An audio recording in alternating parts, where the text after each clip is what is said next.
The glass didn't just fall, it was thrown. It shattered against the wooden floor of Murphy's bar with a sound like a gunshot, silencing the room in an instant.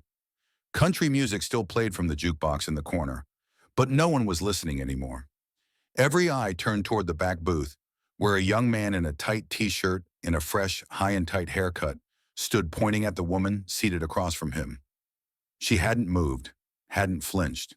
She just sat there, her weathered hands folded calmly on the table, a half-eaten burger on the plate in front of her.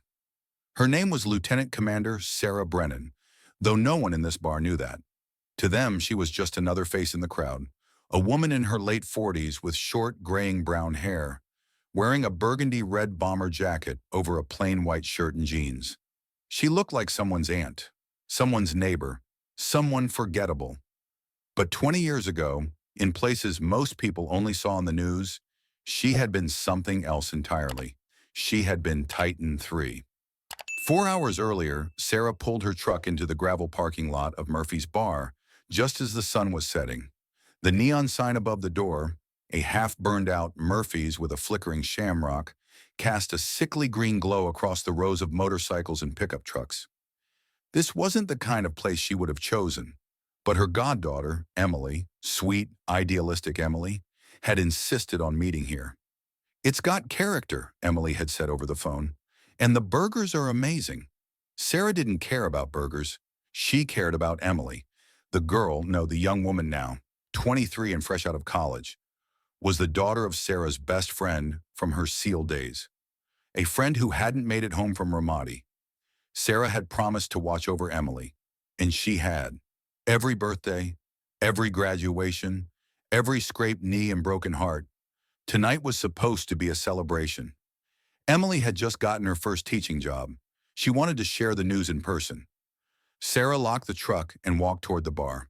The air smelled like cigarette smoke and fried food. She could hear laughter and the dull thud of pool balls from inside. She pushed open the door. The bar was crowded, mostly men, mostly young, mostly loud. A few glanced up as she entered, then immediately looked away. She was invisible, unremarkable, exactly how she preferred it. Emily waved from a booth near the back, her face lighting up with that smile that always reminded Sarah of her mother. "Sarah! Over here!" Sarah made her way through the crowd, weaving between tables and dodging elbows. She slid into the booth across from Emily. "Sorry I'm late," Sarah said. "Traffic was worse than I thought." "You're not late," Emily said, beaming. "I just got here. I already ordered us burgers. Hope that's okay." "Burgers are fine." Emily launched into an excited recap of her new job. 3rd grade, a school in a decent neighborhood, a principal who seemed kind. Sarah listened, nodding at the right moments, smiling when appropriate. But part of her was scanning the room. Old habits, exits, threats. The men at the bar who had had too much to drink. The group in the corner playing darts a little too aggressively. "Sarah? You okay?" Sarah blinked. "Yeah, sorry, just tired." Emily reached across the table and squeezed her hand. "I'm really glad you came. I know you're not a big fan of crowds." "I'm here for you, kid." "Always." The trouble started about 20 minutes later. A group of young men, 5 of them, all in their mid-20s, all with the unmistakable look of recent military recruits, had claimed the table next to Sarah and Emily's booth. They were loud, brash, their voices carrying across the bar as they swapped stories about boot camp and talked trash about their drill instructors. Sarah tuned them out. She had seen 1,000 versions of these boys over the years. Cocky, untested, full of bravado that would either be tempered by reality or shattered by it. But then one of them, a broad-shouldered kid with a buzz cut and a t-shirt that read, "Brace the suck," turned his attention to their booth. "Hey," he said, his voice loud enough to cut through the music. "You ladies need some company." Emily glanced at Sarah, uncomfortable. Sarah's face remained neutral. "We're good, thanks," Emily said politely. The young man grinned. "Come on, don't be like that. We're celebrating. Just finished our training. We're Marines now." He said it like it was supposed to impress them. "Congratulations," Sarah said flatly. "But we're having a private conversation." The grin faltered slightly. "Private conversation?" In a bar? He laughed, looking back at his friends for support. They were watching now, amused. Yeah, Sarah said. Private. The young man's expression hardened. He didn't like being dismissed. You know, you should show a little more respect. We just swore an oath to defend people like you. Sarah took a slow sip of her water. I appreciate your service. It should have ended there, but the kid was drunk, and his pride was wounded, and his friends were watching. You appreciate it? He scoffed. You don't look like you appreciate much of anything. You look like you've never done a hard day's work in your life. Emily's face flushed. Hey, that's not... Emily, Sarah said quietly. It's fine. But it wasn't fine. The young man was standing now, stepping closer to their booth. His friends had gone quiet, sensing that the energy in the room had shifted. You know what I think? The kid said, his voice dripping with condescension. I think you're one of those people who sits around judging us, looking down on us, while we do the real work. You probably think we're all dumb grunts, right? Sarah looked up at him. Her face was calm, her voice was steady. I think you've had too much to drink. I think you should go back to your table. The kid laughed, a harsh, ugly sound. Or what? You gonna call the manager? You gonna ask to speak to someone in charge? He leaned down, his face inches from hers. You don't belong here, ma'am. This is a place for people who've earned it, people who've served, people who've bled. Sarah's jaw tightened, just slightly, just enough for someone who knew her to notice. Sit down, she said quietly. Make me. That's when the bartender, a stocky man in his 50s with a gray beard, called out from across the room. Hey! Knock it off. But the kid ignored him. He picked up Sarah's water glass and held it in front of her face. You know what? I don't think you're thirsty. I think you should leave. He turned the glass over. Water splashed across the table, soaking the napkins, pooling on the wood. Emily gasped. The bar went silent. And Sarah just sat there, her hands still folded, her face still calm. But inside, something ancient and terrible stirred. The kid smirked. That's what I thought. All talk. No. The glass in his hand exploded. Not from him, from Sarah. In one fluid motion, faster than anyone could process, Sarah had reached out, grabbed the kid's wrist, twisted it sharply to the side, and slammed his hand down onto the table. The glass shattered under the impact. The kid screamed. Sarah stood, slowly, deliberately. Her burgundy jacket hung open, revealing a faded black t-shirt underneath. And on the left side of that shirt, barely visible in the dim light, was a small emblem. A trident, a pistol, an anchor, an eagle. The Navy SEAL insignia. The bartender froze. The music seemed to quiet. The air itself seemed to change. Sarah released the kid's wrist. He stumbled backward, cradling his hand, his face pale with shock and pain. You want to know if I've bled? Sarah said, her voice low and dangerous. You want to know if I've earned the right to sit in this bar? She pulled up the left sleeve of her jacket, revealing her forearm. Scars.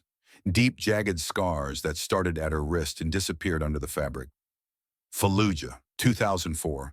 Shrapnel from an IED that killed 3 of my teammates. She pulled up the other sleeve. More scars.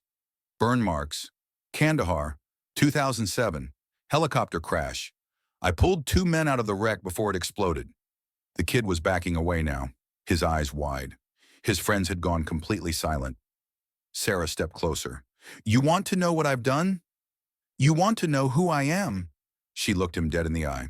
They called me Titan 3. I was a Navy SEAL for 16 years.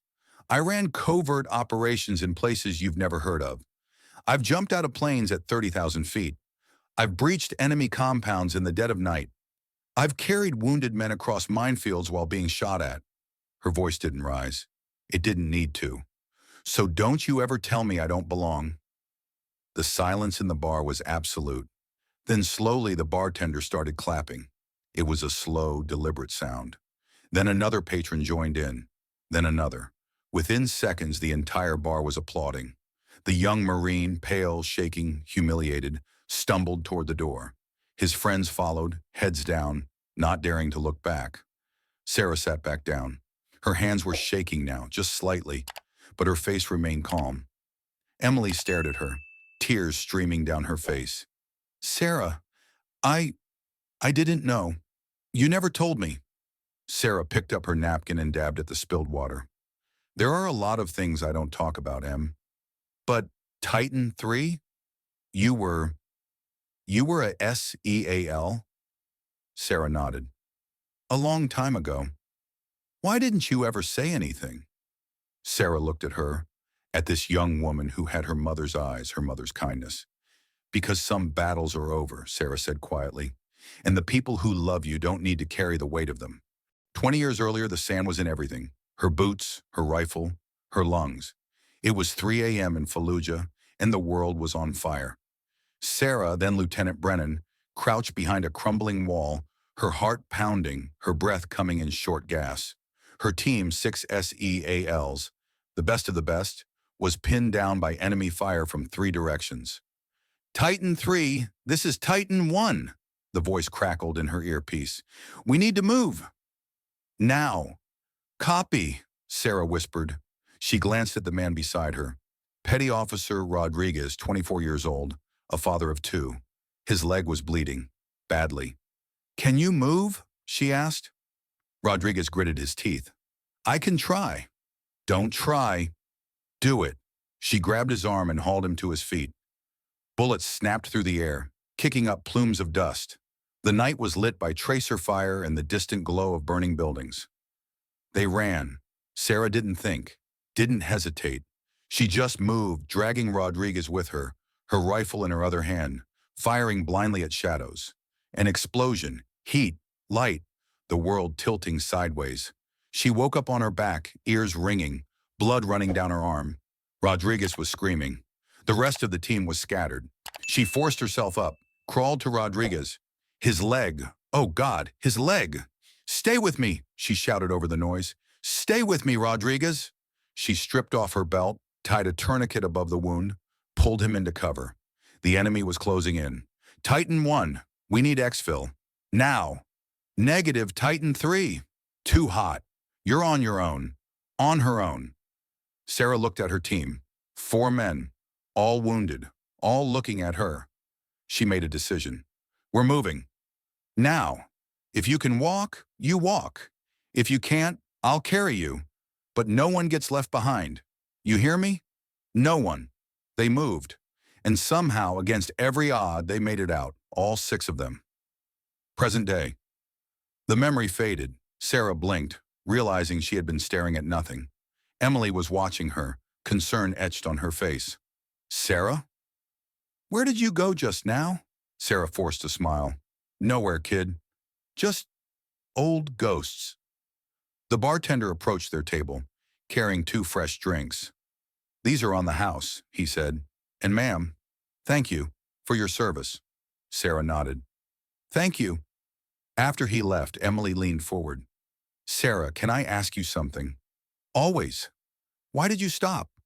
Why did you leave the SEALs? Sarah was quiet for a long time. Then she spoke, her voice soft.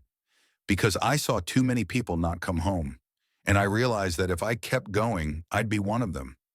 And I made a promise to your mom, before she died, that I'd watch over you, and I couldn't do that if I was dead. Emily's eyes filled with tears again. She would be so proud of you. Sarah looked down at her hands, scarred, weathered, still strong. I hope so. 2 hours later, as they walked out of the bar, a young woman in a Marine uniform approached them. She looked nervous. Excuse me, she said. Are you Titan 3? Sarah paused. I used to be. The young woman's face lit up. I'm Private Jensen. I'm shipping out to SEAL training next month. And I wanted to say thank you for showing us that we can do this, that women can do this. Sarah looked at her, at this young, hopeful face, and saw herself 25 years ago. You can do this, Sarah said, but it's going to be the hardest thing you've ever done. And there will be days when you want to quit. Don't, because there are people depending on you, people you haven't even met yet. Private Jensen saluted. Sarah returned it. As they walked away, Emily whispered, Does that happen a lot? More than you'd think, Sarah said. The world's changing, slowly, but it's changing. That night in her small apartment, Sarah sat alone in the dark, a cup of tea cooling in her hands. On the wall across from her hung a single-frame photograph.